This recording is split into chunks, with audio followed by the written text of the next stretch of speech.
Selamat datang di tutorial pengembangan jurnal online pribadi berbasis WordPress. Melalui tutorial ini, Anda akan belajar bagaimana caranya membuat sebuah blog yang nantinya bisa Anda gunakan sebagai jurnal pribadi Anda sebagai seorang tenaga pustakawan di sekolah tempat Anda bekerja. Melalui tutorial ini, Anda akan belajar bagaimana caranya melakukan pendaftaran, melakukan pengaturan dan kustomisasi terhadap blog Anda, hingga membuat dan mempublikasikan tulisan.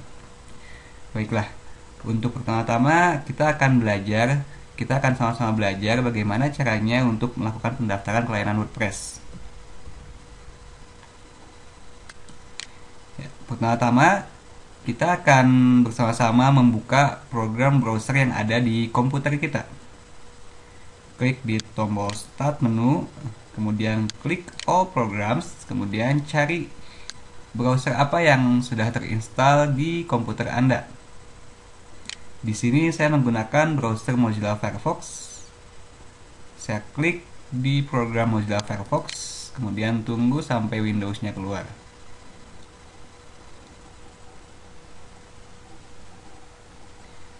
Ya, ini adalah tampilan dari browser Mozilla Firefox.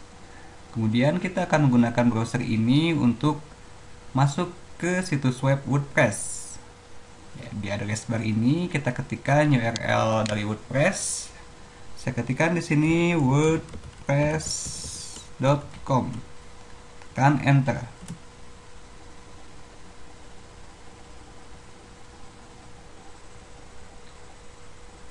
Ya. Ini adalah tampilan homepage WordPress. Seperti bisa Anda lihat di sini ada form buat login. Form ini hanya bisa digunakan bila Anda sudah mempunyai account nanti. Nah, kita sekarang akan membuat account itu terlebih dahulu. Caranya, klik pada tombol Get Started ini.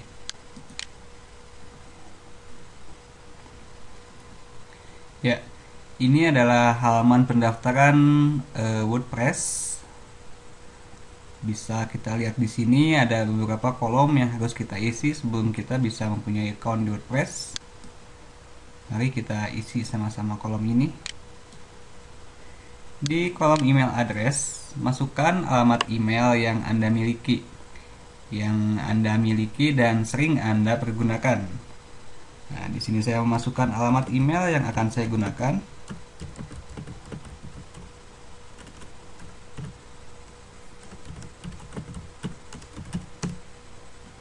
Ya, kita tunggu beberapa saat. Kemudian akan ada simbol checklist di sini. Bila sudah muncul simbol ini artinya bahwa Anda bisa menggunakan alamat email tersebut untuk melakukan pendaftaran. Ya, selanjutnya di kolom username, masukkan username yang ingin Anda pakai. Nah, username ini biasanya akan menjadi alamat dari blog yang Anda miliki nanti. Seperti misalnya saya memasukkan username pelatihan pustakawan 2, maka blog yang saya miliki nanti akan beralamat di pelatihanpustakawan2.wordpress.com. Nah, silakan masukkan username yang Anda inginkan.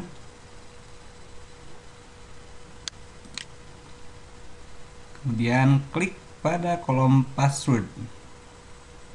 Di kolom password ini silakan masukkan password yang ingin Anda gunakan. Anda boleh menggunakan password yang sama dengan layanan lainnya, seperti misalnya password Facebook Anda atau mungkin password email Anda. Silakan masukkan.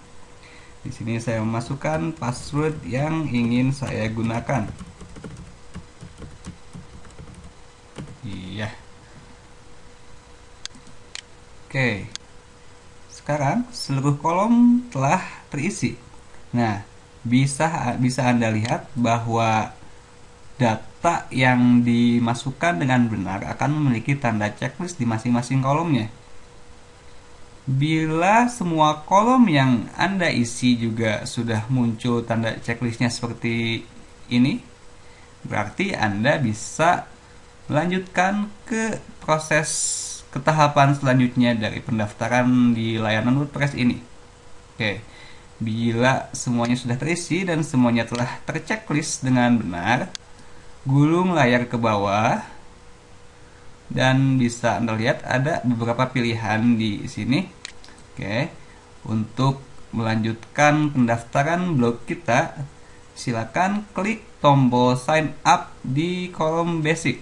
Ya, yang saya tunjukkan di sini yaitu tombol sign up yang paling kiri. Silakan klik di tombol tersebut.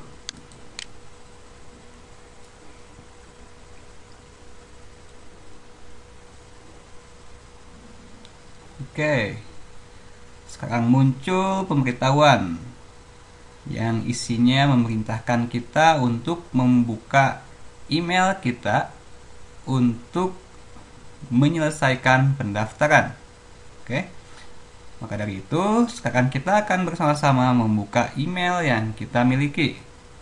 Silakan buka tab baru, kemudian masuk ke situs web penyedia layanan email Anda. Di sini penyedia layanan email yang saya gunakan adalah Gmail. Maka saya masuk ke situs web Gmail, yaitu gmail.com. Oke. Ya, tunggu beberapa saat sampai halamannya terbuka dengan sempurna. Ya, di sini saya melakukan proses sign in ke dalam email saya. Saya memasukkan username, saya memasukkan password, kemudian saya mengklik tombol sign in. Silakan lakukan hal yang sama dengan menggunakan email Anda. Kita membuka email ini untuk melihat apakah sudah ada email yang masuk dari WordPress atau belum. Bila sudah ada, berarti kita bisa menyelesaikan tahapan pendaftaran yang baru saja kita lakukan tadi di situs web WordPress.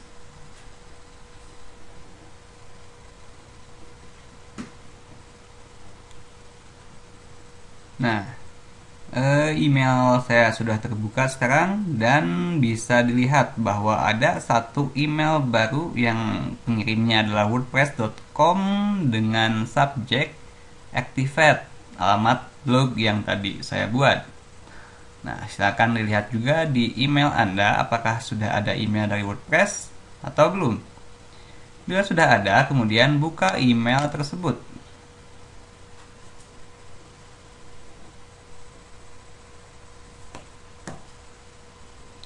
Ya, kita lihat di sini bahwa ada pemberitahuan ucapan terima kasih kita sudah melakukan pendaftaran di WordPress.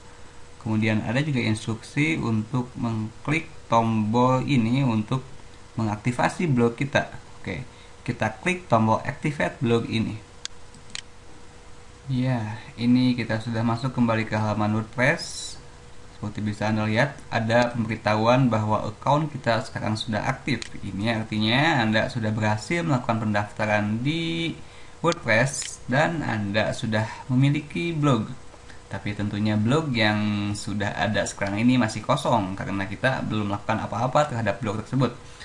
Oke, selanjutnya kita akan belajar bagaimana caranya untuk mengkustomisasi blog kita, kemudian memasukkan tulisan ke dalam blog tersebut. Oke. Sekarang kita lakukan logout karena kita akan belajar bagaimana caranya menyeting blog kita dari awal login sampai ke berhasil mempublikasikan tulisan. Ya. Bila Anda sudah mengerti dan sudah berhasil mengikuti semua langkah yang saya tunjukkan sampai di sini, silakan klik tombol next untuk melanjutkan ke tutorial selanjutnya. Tetapi jika belum atau ada langkah yang mungkin terlewat, silakan ulangi kembali video ini.